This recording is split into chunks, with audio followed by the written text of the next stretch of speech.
디지털 디톡스에 대한 이야기를 해보려고 합니다. 스마트폰 없는 우리들의 일상의 삶은 가능할까? 혹시 스마트폰이 손에 없으면 5분도 안 돼 불안감을 느끼진 않는가? 매일 아침 스마트폰 알람으로 잠자리에서 일어나며 스마트폰에 입력된 스케줄을 확인하고 하루를 시작한다. 스마트폰으로 버스 도착 시간을 확인하며 집에서 나갈 시간을 결정하고 유튜브에서 음악이나 정보를 시청하거나 이메일이나 자신의 소셜 계정에 로그인해 답글로 소통을 한다. 이처럼 스마트폰이 없는 생활은 상상할 수조차 없을 정도로 우리의 일상에 멀리할 수 없는 삶의 도구로 함께하고 있다. 이러한 맥락으로 포노사피엔스라는 새로운 세대가 등장하고 있다. 포노사피엔스는 휴대폰을 뜻하는 포노와 생각, 지성을 뜻하는 사피엔스의 합성어다. 생각하는 사람이라는 의미의 호모사피엔스를 빗댄 말로 스마트폰 없이 살아가기 힘들어하는 세대를 가리킨다. 이 뜻은 시 공간에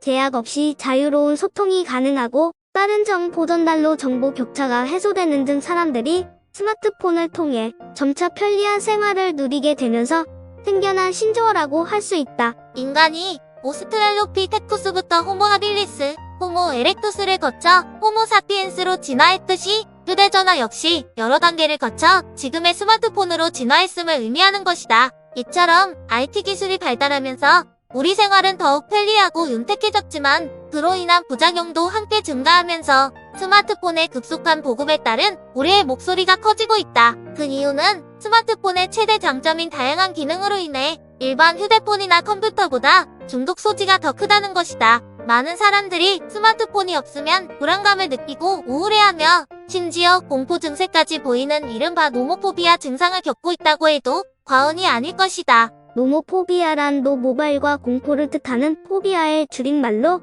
쉽게 말해 스마트폰 금단 현상이라고 할 수 있다. 스마트폰으로 인한 중독의 피해를 살펴보면 운동 부족, 체력 저하 등 건강상의 문제 발생, 주위 사람들과의 관계 악화, 집중력 저하 등으로 인한 업무 및 학업 능률 저하, 일상생활 장애로 인한 고립감, 우울증 악화, 사이버 공간에 대한 몰입으로 인한 혼란, 초조함, 불안장애 발생, 가족 간의 대화 단절 등이 심각한 사회 문제점으로 대두되고 있다. 이러한 흐름에 발맞추어 최근 디지털 디톡스라는 신조어가 스마트폰 문화를 경고하고 있다. 디지털 디톡스는 디지털과 해독의 결합어로 각종 전자기기와 인터넷, SNS 등에 대한 중독으로부터 벗어나 심신을 치유하는 것으로 더 크게는 디지털 단식이라고도 부르고 있다. 스마트폰의 중독성을 확인해보는 미국의 디지털 정보 웹사이트 디지털 트렌드의 스마트폰 중독의 10가지 신호란 체크리스트를 살펴보면 첫째,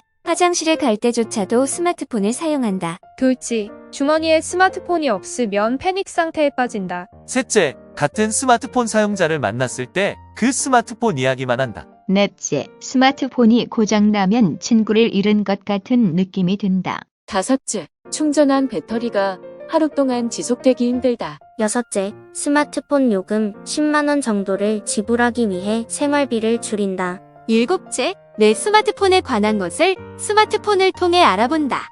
여덟째, 하루의 모든 일정이 스마트폰 안에 저장돼 있다. 아홉째, 스마트폰에 앱이 30개가량 설치돼 있고 그것을 모두 사용한다. 10번째, 스마트폰 액세서리 구입에 스마트폰 가격보다 더 많은 돈을 쓴다. 일단 이렇게 상당한 기간의 노력을 통해 자신의 항목 중 0에서 2개에 해당하면 양호, 3에서 4개는 위험, 5에서 7개는 스마트폰 중독 의심, 8개 이상이면 스마트폰 중독이 확실하다고 한다. 필자 또한 위의 스마트폰 중독의 10가지 체크리스트를 체크해보니 중독에 가까운 결과가 나왔다. 과유불급은 지나침은 미치지 못함과 같다라는 의미로 운동을 심하게 하거나 과식을 하는 등 지나침이 있을 때 우리 생활에도 자주 인용되는 모사성어이다. 스마트폰이 가져다주는 편리한 기능을 적절하게 활용한다면 우리의 삶은 한층 더 풍요로워질 것이지만 반대로 중독성에서 벗어나지 못하고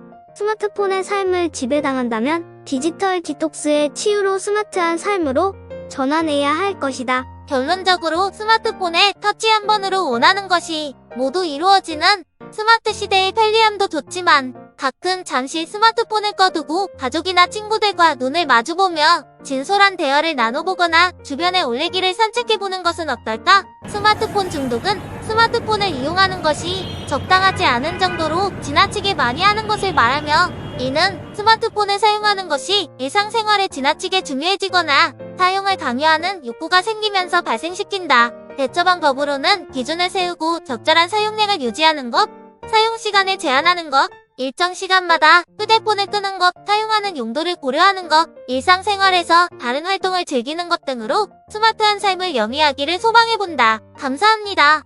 오늘은 여기까지.